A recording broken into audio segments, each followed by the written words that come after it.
Assalamualaikum warahmatullahi wabarakatuh. Shalom. Salam sejahtera untuk kita semua. Om Swastiastu, Namo Buddhaya. Salam kebajikan. Di sini kami sebagai tim pro dari SMA 2 Jakarta dengan mosi Freedom of Expression di media sosial bagi remaja. Di sini saya Salsabila Susanto selaku pembicara pertama akan membawa latar belakang masalah munculnya mosi ini dan argumen saya. Dengan saya Ren Abriansa, selaku pembicara kedua yang akan membawakan argumen berupa mengapa dengan adanya freedom of expression kita dapat memaksimalkan penggunaan media sosial pada remaja. Dan saya Leoni selaku pembicara ketiga yang akan menjelaskan argumen terkait bagaimana kebebasan berpendapat di media sosial merupakan dampak penyesuaian atas arus globalisasi bagi remaja. Dewan juri yang terhormat, pada status quo, banyak dari kami para remaja yang memiliki pendapat, ide, perasaan, tetapi terkadang terhalang oleh sebuah stigma di mana seharusnya remaja fokus saja bersekolah dan tidak seharusnya mereka diberikan kebebasan berekspresi di media sosial. Kami seolah memiliki tembok penghalang dalam berekspresi, karena ada orang-orang yang memandang bahwa pendapat kami biasanya tidak berbobot dan tak cukup bermakna untuk didengarkan. Selain itu, kami ditakutkan akan terkontaminasi dengan hal-hal buruk yang ada di media sosial. Padahal hal buruk itu bisa ada di mana saja, tidak hanya berasal dari media sosial. Sehingga itu semua tergantung oleh setiap individu dalam mengolah informasi. Maka dari itu, sangat disayangkan bila remaja tidak mendapat kebebasan yang sama, karena sekarang media sosial bisa disebut sebagai sumber informasi atau bahkan jendela dunia, tempat orang-orang berinteraksi satu sama lainnya. Kami, sebagai tim pro dan remaja, mendukung mosi ini, agar remaja memiliki hak yang sama dan dapat berkembang lebih baik lagi. Masuk ke dalam ranah definisi, yang pertama adalah freedom of expression. Kebebasan dalam berekspresi adalah kondisi di mana setiap orang atau kelompok bebas dalam mengekspresikan keyakinan, pemikiran, pendapat, ide, emosi mereka, dan tidak mendapat paksaan atau larangan dalam menjalani hal tersebut. Dan freedom of expression itu termasuk dalam hak asasi manusia. Yang kedua adalah media sosial. Media sosial menjadi wadah yang memfasilitasi seseorang untuk mengekspresikan sesuatu kepada masyarakat lain di era digital. Media sosial bisa dimanfaatkan untuk memberikan dan menerima sebuah informasi dari seseorang yang bahkan berbeda negara dengan kita. Kita bisa tahu isu sosial terbaru, informasi mengenai bumi kita, tren terbaru, dan masih banyak lagi. Misalnya seperti TikTok, kita bisa mengupload karya, pendapat, atau apapun yang kita senangi di sana. Yang ketiga adalah remaja. Remaja memiliki sebuah tabiat alami di mana kami sering mempertanyakan sesuatu atau memiliki rasa penasaran. Remaja pada status quo menggunakan media sosial sebagai media untuk memenuhi hasrat ketidaktahuan dan menghibur diri.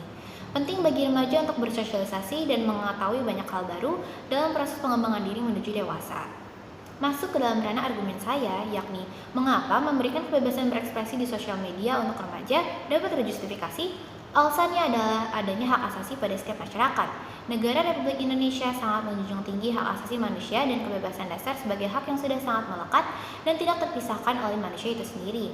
Yang mana artinya remaja pun memiliki hak asasinya seperti hak belajar, berorganisasi, dan lainnya termasuk berekspresi di media sosial. Kenapa? Sesuai dengan Undang-Undang Nomor 39 Tahun 1999, di mana hak asasi manusia tidak boleh dilenyapkan oleh siapapun dalam keadaan apapun.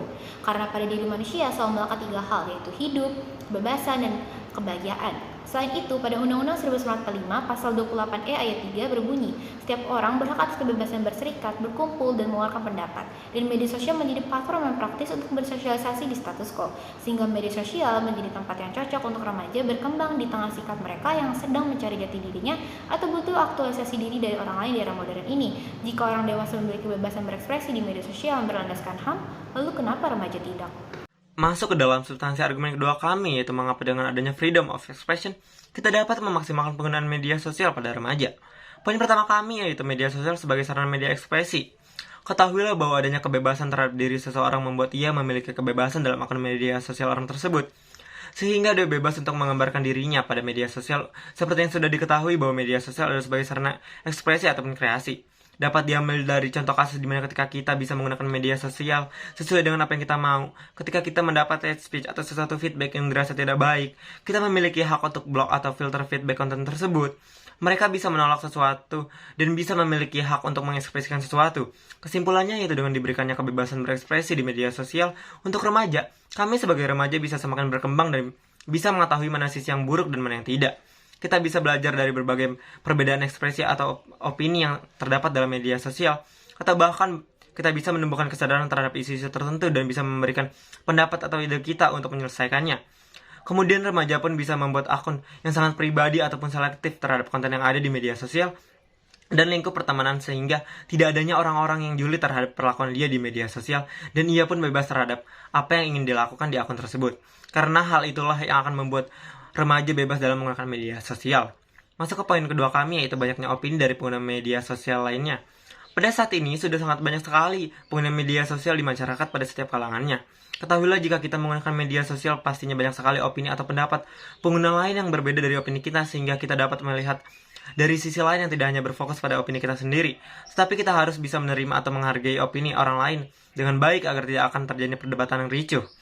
Seperti yang telah diketahui pada Undang-Undang Nomor 40 Tahun 1999, Pasal 2 yang berbunyi kemerdekaan pers adalah salah satu wujud kedaulatan rakyat yang berasaskan prinsip-prinsip demokrasi, keadilan, dan supremasi hukum. Karena hal itulah yang menyangkut pada negara demokrasi sehingga pada masyarakat dapat memiliki kesempatan dalam menyampaikan pendapatnya dalam media sosial. Mengapa kami katakan seperti itu, Dewan Juri yang terhormat? Karena hal ini dapat membuka pikiran ataupun perspektif pada pengguna media sosial lainnya karena adanya perbedaan opini atau pendapat tersebut. Sehingga kami percaya dengan adanya kebebasan berekspresi dalam media sosial akan membuka seluruh pengguna media sosial lebih terarah dan lebih memahami kebebasan setiap pengguna media sosial dan dapat menerima berbagai opini dari berbagai sumber termasuk dari kalangan remaja yang sangat minim sekali didengar suaranya dan dianggap tidak penting. Masuk ke poin ketiga kami, itu hal ini akan memenuhi kebutuhan ekonomi di usia sejak dini. Ketahuilah di zaman sekarang sudah banyak sekali anak-anak remaja yang sudah menjadi selebgram, youtuber, content creator, dan lain sebagainya, yang dimana hal ini membuat ketertarikan pengguna-pengguna lain terhadap akun tersebut karena adanya postingan yang menarik. Kemudian hal tersebutlah yang membuat pengguna itu mendapatkan endorsement atau sebagainya dari berbagai online shop. Contohnya seperti ada seseorang remaja yang seringkali mengekspresikan sesuatu tentang hewan peliharaannya pada media sosial sehingga hal ini membuat brand pet shop ataupun online shop yang menjual berbagai kebutuhan untuk hewan akan merasa lebih pantas jika ia mengajak orang tersebut untuk bekerja sama. Kemudian orang tersebut mendapatkan keuntungan dari kerjasama itu yang dapat membantu perekonomiannya. Sehingga kami percaya jika hal tersebut dapat memenuhi kebutuhan ekonomi pada usia dini karena adanya kerjasama antar remaja dengan brand tertentu. Maka dari itu kami sangat percaya bahwa adanya hal ini dapat memaksimalkan penggunaan media sosial bagi remaja. Dewan Juri yang terhormat, seperti yang kita ketahui bahwa sekarang adalah era globalisasi yang berarti penggunaan sosial media saat ini sangatlah besar dan berpengaruh dalam dunia pekerjaan, sekolah, dan lainnya. Tidak hanya orang dewasa saja, namun juga para remaja. Para remaja membutuhkan kebebasan ini untuk membangun beberapa sudut pandang seperti yang pertama, dalam sudut pandang pekerjaan. Sebagai remaja yang nantinya akan membutuhkan pekerjaan dan juga khususnya yang menggunakan teknologi seperti sosial media, tentunya juga sangat bermanfaat bagi para remaja untuk bekerja nantinya, ketika mereka sudah terlatih untuk terbiasa dengan mengekspresikan diri mereka di media sosial. Dan juga selain itu, mereka juga akan lebih mengetahui seluk-beluk yang dibutuhkan untuk kedepannya pada saat mereka dewasa. Dan juga pada akhirnya, benefit yang didapatkan akan lebih besar dibandingkan untuk membatasi kebebasan berekspresi pada remaja yang nantinya akan menghambat mereka dalam hal pekerjaan pada sosial media. Contohnya, sosial media dapat memberikan pelanggan, teman, karir, koneksi, dan lainnya. Bukankah lebih baik jika kita membangun semua itu dari sekarang? Yang kedua adalah dalam sudut pandang sekolah atau masyarakat. Selain untuk masa depan seperti pekerjaan, tentunya ekspresi diri ini juga sangat penting untuk hal-hal sosial seperti pada lingkungan sekolah dan juga masyarakat. Untuk mendapatkan teman, para remaja juga tentunya juga membutuhkan sosial media untuk berkomunikasi dengan satu sama lain. Dan juga selain itu, mereka juga dapat berkenalan dengan bermacam-macam orang di sekitar lingkungannya maupun di luar lingkungannya. Sehingga dengan diberikannya kebebasan ini, mereka akan dapat mengembangkan lebih lagi skill mereka untuk bersosialisasi, mencari teman, dan lain sebagainya. Kemungkinan terburuk yang kami punya adalah, sekalipun ada kerugian di sisi kami, seperti adanya konten-konten eksplisit atau ujaran kebencian yang bisa ditemukan, sisi kami akan jauh lebih baik daripada kami sebagai remaja benar-benar tidak diberikan kebebasan dalam menggunakan sosial media. Kenapa? Seperti yang kita ketahui bahwa media sosial menyediakan berbagai fitur, seperti menghapus atau meminimalisir konten tertentu. Media sosial menyediakan fitur tersebut untuk membantu penggunanya.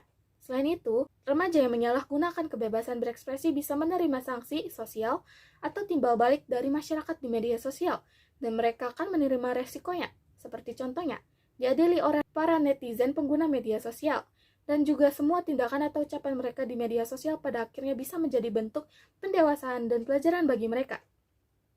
Oleh karena itu, kami sebagai tim pemerintah ingin memberikan kebebasan untuk para remaja agar mereka dapat dengan bebas berkarya atau mengekspresikan diri mereka di sosial media. dan juga menarik kalimat bahwa hanya orang dewasa saja yang dapat berekspresi dalam sosial media. Terima kasih.